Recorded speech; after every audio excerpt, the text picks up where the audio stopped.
அனைவருக்கும் வணக்கம். இன்றைக்கான கேள்வி எண்ணம் தானாக உதிக்கிறதா, நான் எண்ணத்தை வர வைக்கின்றேனா அப்படிங்கிறது கேள்வி. சோ இந்த கேள்விக்கு பதில் ரெண்டு விதமா சொல்லலாம். முதல் விதம், எண்ணத்தை நான் உருவாக்கவில்லை, தானாக வருது அப்படிங்கிறத புரிஞ்சுக்கிட்டா எவ்வளவு பெரிய நன்மை அப்படின்னு தெரிஞ்சுக்கணும். எண்ணத்தை நான் உருவாக்குறேன்னு தான் போராடி அதோடு சூழலோடு சண்டை போட்டு மனது நூலாகி என்னென்னமோ ட்ரை பண்ணி கடைசியில எல்லாத்தையும் விட்டு சரண்டர்ல உட்காந்து. அப்படின்னா என்ன அர்த்தம்? சிம்பிள். அப்ப எண்ணத்தை நீ உருவாக்கலையா, தானா உருவாக்குறது, நீ தான் உருவாக்குறியா அப்படின்னு நீ செயலே பண்ண வேண்டாம். வெறும் எண்ணம். கண்ணை மூடிட்டு ஒரு நிமிடம் நீ நினைத்ததை உன்னால் நினைக்க முடியுமா? முடியாது. டைவர்ட் ஆயிரும். சோ ஆட்டோமேட்டிக்கா ஒரு நிமிஷம் கூட முடியும். இப்போ ஒரு நாளைக்கு 24 மணி நேரத்துல எத்தனை நிமிஷம் இருக்குன்னு பார்க்கணும். அப்ப எந்த அளவுக்கு எண்ணம் என் கண்ட்ரோல்ல இருக்கு, அது தானா ஓடிக்கிட்டு. அதுக்கு ஞானதேவரே சொல்லியிருக்கிறார், ரதத்தில் ஏறி கொண்டவன் ரதத்தை முன்னும் பின்னும் பின்னாடியும் தள்ளி மோதி முட்டி கொண்டிருப்பவன் தான் எண்ணம் தன் கையிலே இருக்கிறது. தானா ஓடிட்டு இருக்கு. வாழ்க்கையும் தானா ஓடுது, எண்ணமும் தானா ஓடுது. அதுக்கும் எனக்கும் என்ன சம்பந்தம் இருக்கிறது? இவன் என்னடா நம்மளை சம்பந்தப்படுத்திட்டே இருக்கான், தானா ஓடுறது அப்படின்னு சூப்பரா அங்க சொல்றாரு. இன்னொரு இடத்துல சொல்றாரு, பிரகிருதியின் குணப்பார்பாற்றால் தன் தலையில் ஏற்றி கொண்டு ஏதோ இவன்தான் தான் என்ன இருக்கு, இவன் தான் குணத்தை மாத்திர மாதிரி ஈக்குவல் உட்காந்துருக்கான். அது அதுக்கு கிண்டல் வேற பண்றாரு. மூட்டை சுமந்து போகிறவன் மூட்டையை தன் தலையில் வாங்கி கொண்டால் தன் கழுத்து இருக்கப்பட்டு போவது போலும் பிரகிருதி தர்மத்தால் தானாக ஒன்று நடந்து கொண்டிருக்கு, அது தன் தலையில் ஏற்றி வைத்துக் கொண்டு இவன் கஷ்டப்படுகிறான் அப்படின்னு சொல்லிட்டார். அப்ப என்ன, எல்லாம் தானா நடக்குது, வேடிக்கை பார்த்துட்டு போ. தானா நடக்குதுன்னு ஒரு ஃபீல் வந்துட்டாலே போதும், மீதி எல்லாம் தானா நடக்கும். சோ அப்ப தானா நடக்குதுன்னு புரிஞ்சுக்கோ அப்படின்னு சொல்றாரு. உன் கையில எதுவுமே இல்லை, எண்ணமும் உன் கையில இல்லை, புத்தியும் உன் கையில இல்லை. ஒரு சில விஷயம் டக்குன்னு புரியுது, ஒரு சில விஷயம் ஈஸியான விஷயம் கூட புரிய மாட்டேங்குது. அப்போ ஒரு சில விஷயம் ஈஸியா, எவ்வளவு பெரிய விஷயம் மனசு ஒரு விஷயம் தாங்குது, ஒரு விஷயம் தாங்கல. சோ அப்படிலாம் பார்க்கும்போது பிரகிருதி தர்மம் பாது, உன் கையில எதுவும் இல்லை, நீ என்னத்த அங்க கிழிக்க போற, நீ வாட்டு சரண்டர்ல இரு அப்படின்னு ஒரு ஃபீலை கொடுக்குறாங்க. அப்போ என்னுடைய கண்ட்ரோல்ல எதுவுமே இல்லை, எண்ணம் தானாக வருகிறது, செயல் தானாக நடக்கிறது, சூழல் தானாக ஏற்படுகிறது, அது கடந்து கொண்டே இருக்கிறது. நான் அதெல்லாம் ஒன்றும் கண்ட்ரோலே பண்ண முடியாது. எதையுமே என்னால கண்ட்ரோல் பண்ண முடியாது. என் முதுமையை கண்ட்ரோல் பண்ண முடியுமா? வலியை கண்ட்ரோல் முடியுமா? நோயை கண்ட்ரோல் பண்ண முடியுமா? இல்ல நான் பேசிட்டு இருக்கிறத திருப்பி இதே சப்ஜெக்ட பேச சொன்னா முடியுமா? வேற மாதிரி வரும். இப்ப நான் இப்படி கையை ஆட்டு இப்படி ஆட்டுறேன், என் எண்ணம் தான் இப்படி ஆட்ட வைக்குது. அடுத்து இதே மாதிரி அந்த செகண்ட்ல ஆட்டு வேணும், ஆட்ட மாட்டேன். சோ அப்போ நம்ம என்ன படி நடக்கலப்பா, உன் என்ன படினா கரெக்டா அப்படியே ரீவைண்ட் பண்ணி காட்டலாம்ல. ரெக்கார்ட் பண்ணதை ரீவைண்டிங் பண்ண அப்படியே வருது. நான் திருப்பி என்ன சொல்ல சொன்னா வேற ஒண்ணு சொல்லுவேன், வேற ஒரு எக்ஸாம்பிள் சொல்லுவேன், வேற ஒரு முகபாவனை, வேற ஒரு ஆக்ஷனு, எல்லாமே வேற. அப்ப அதுல இருந்து நான் சொல்றேன் அப்படின்னா அப்படியே சொல்லிட வேண்டியதானே. சொல்ல முடியாது. அப்ப நீ சொல்ல முடியாது, நீ சொன்ன சப்ஜெக்டே நீ சொல்ல முடியாது. இப்ப எது உன் கையில இருக்கும்? எண்ணம். சோ எண்ணம் தானே செயலாக வருகிறது. அதே எண்ணத்தை உருவாக்கி சொல்லிட வேண்டியதானே, சாதாரண விஷயம் தானே. ஓம் ஓம்னு 100 வாட்டி சொல்லுப்பா. எண்ணம் செயல் ரெண்டு ஒண்ணுதானே, அது பெரிய கஷ்டம் இல்லையே. இப்ப என்ன டைவர்ட் ஆயிருது இல்ல, செயலை வச்சு என்ன டைவர்ட் ஆகுதுங்கிறேன்.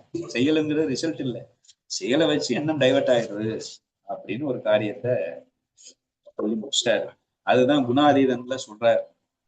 தமோ குணத்தால் அறியாமையும் சோம்பேறித்தனமும் வேலை வரும், ரஜோ குணத்தால் அகங்காரமும் பற்றும் மேலே வரும், சாத்விக குணத்தால் ஞானம் மேலே வரும். ஆதலால் அதெல்லாம் குணத்தை ஒண்ணும் பண்ண முடியாது, குணத்துக்கும் உனக்கும் சம்பந்தம் இல்லை. ஆதலால் அந்த குணத்தில் ஒட்டாமல் இரு அப்படின்னு ஒரு வார்த்தையை சொல்றாரு. சோ இதுல இருந்து என்ன புரிஞ்சுக்கணும், எதுவுமே என் கையில இல்லை, இதுதான் என் கையில இருக்கு அப்படின்னு ஒரு கேள்வி கேட்டா, இப்ப இவ்வளவு நேரம் சொன்ன பதில்லயே ஒண்ணு சொல்லிட்டு வந்தேன்.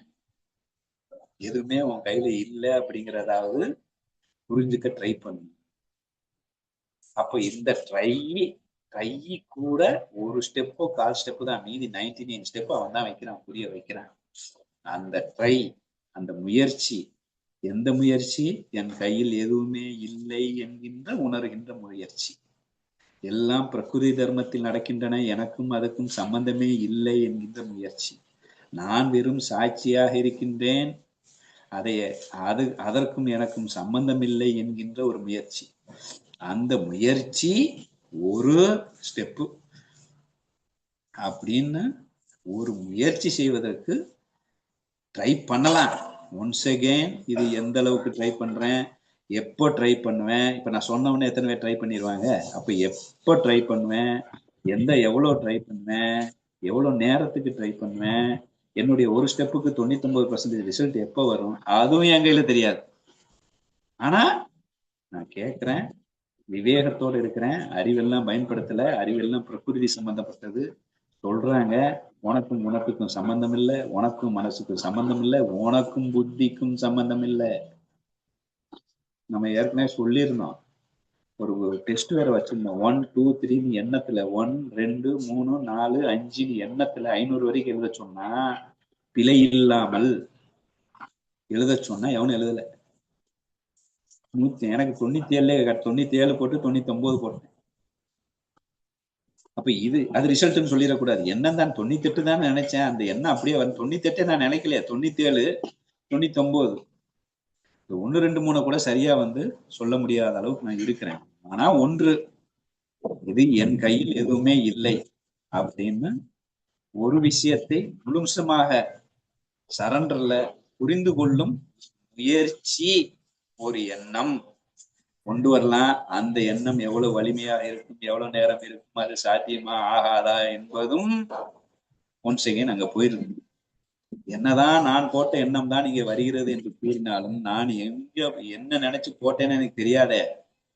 நான் போட்டது ஒண்ணு, இங்க வர்றது வேற ஒண்ணா இருக்கும்போது அப்ப என் கையில இல்லாம தானே போயிட்டு இருக்கேன். அந்த அளவுக்குள்ள அறியாமையில நான் இருக்கும்போது எல்லாம் தானாக நடப்பதாக அறிந்து கொண்டு, தானாக தான் நடக்குது என்கின்ற ஒரு புரிதலுக்கு, ஒரு அதை புரிஞ்சுக்கிறதுக்கும் அதை அனுபவிக்கிறதுக்கும் ஒரு முயற்சி நாம் செய்ய நினைத்தால் போதும்.